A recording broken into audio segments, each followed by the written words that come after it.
Hey everyone, today for our Devo Thought we're going to be looking at a passage from 1 Kings 19. You've probably heard of it. You've heard of this story of Elijah going to this mountain, and if you don't read the story before and after, you're not sure exactly where he is. And God comes before him and he has like all this wind and fire and earthquake, but God ends up speaking in a whisper. This is actually what we're going to talk about today. But before we jump in, we're going to back up a couple verses. Starting in chapter 19, verse 8. I guess we can start in verse 7. And the angel of the Lord came again a second time and touched him and said, "Arise, eat, for the journey is too great for you." He arose and ate and drank and went on with the strength of that food for 40 days and 40 nights, all the way to Horeb, the Mount of God. Horeb is just another word for Sinai. So the mountain he's at is actually Mount Sinai, where this crazy, amazing encounter that the people of Israel had happened with God. And he just came from another mountain, if you're not aware. Right before this story, he was on Mount Carmel. And if you don't remember that story, it's where a bunch of prophets of Baal were proven deeply wrong, and then a lot of other stuff happens. It's this episode where Elijah's pouring this water on the altar and God's fire comes down and consumes it, all that. So it's all of this, and then Elijah decides to run away because Jezebel is chasing after his life. And this is where we find him. He's just had this mountaintop experience, literally. Then he's threatened, so he runs away. And this is where we find him at Mount Sinai, starting in verse 9. And he came there to a cave, and he lodged in it. And behold, the word of the Lord came to him and said to him, "What are you doing here, Elijah?" And he said, "I have been very jealous for the Lord, the God of hosts. For the people of Israel have forsaken your covenant, thrown down your altars, and killed your prophets with the sword. Even I only, am left, and they seek to take my life too, to take it away." And he said, "Go out and stand on the mountain before the Lord, and behold, the Lord will pass by." And behold, the Lord passed by. A great and strong wind tore the mountains and broke it to pieces. Broke into pieces the rocks before the Lord, but the Lord was not in the wind. After the wind was an earthquake, but the Lord wasn't in the earthquake.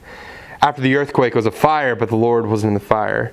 And after the fire, the sound of a low whisper. And when Elijah heard it, he wrapped his face in a cloak, and he went out and stood at the entrance of the cave. And behold, there came a voice to him and said, "What are you doing here, Elijah?" It's weird. So you get the beginning of this. He shows up at Mount Sinai, and God's like, "What are you doing here?" And then we get all this buildup. And there was this wind that apparently could break apart rocks, and then an earthquake, and then a fire, and then you get this cool little thing where he's talking about he came in a low whisper. And then what does he say? He says exactly what he told him when he first got to the mountain. "What are you doing here, Elijah?" And then we get Elijah's response, which is the exact same thing as before. And he said, "I've been very jealous for the Lord, the God of hosts. For the people of Israel have forsaken your covenant, thrown down your altars, killed all your prophets with the sword. Even I alone am left, and they seek to take my life away as well."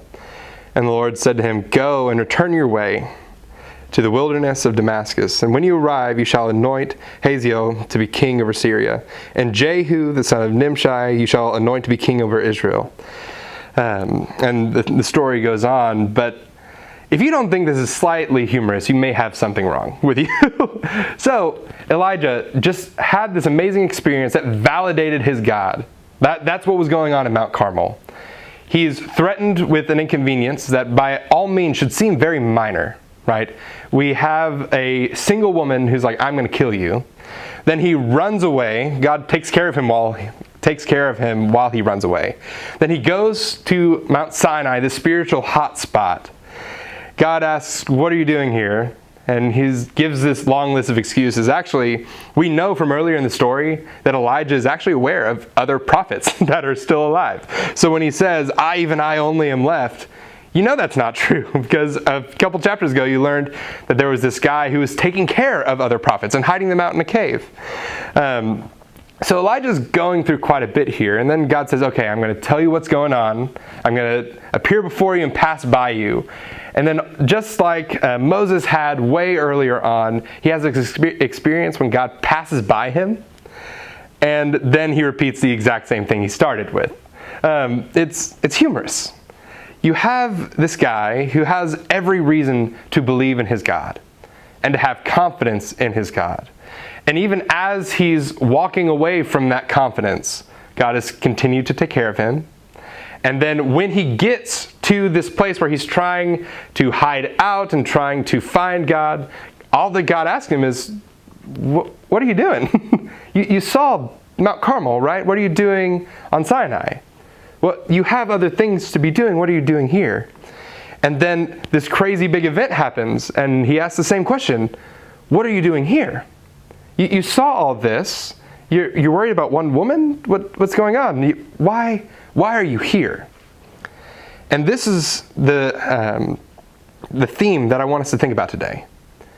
In our lives, we've had all sorts of experiences where God has totally validated himself, where he has proven himself to be the one true God, proven himself to be active and loving and loyal in your life. But there are still these times when a minor inconvenience comes up. Maybe it seems to you like it's big, but in comparison it probably should seem small.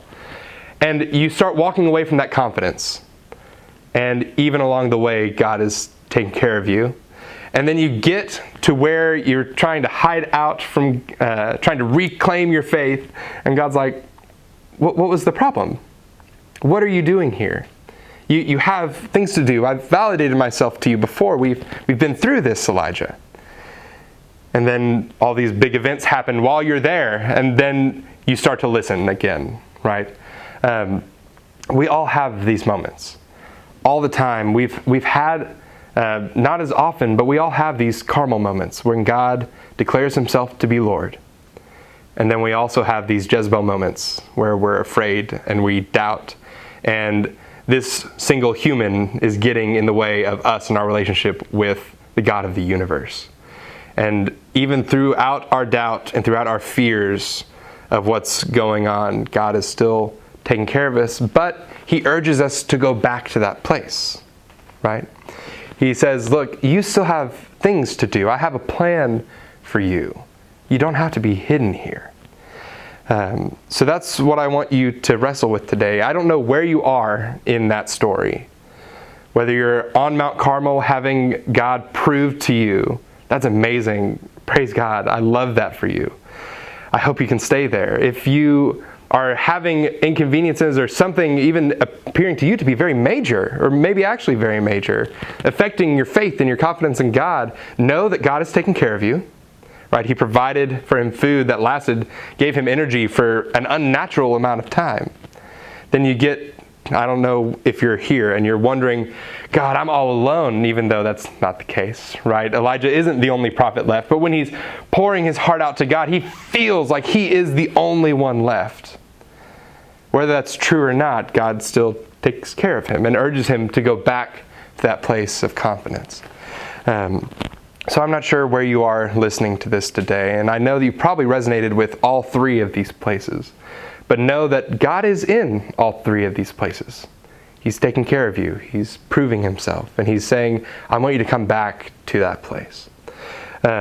If you want to be notified whenever we put up one of these videos, feel free to subscribe to our channel or click the bell icon.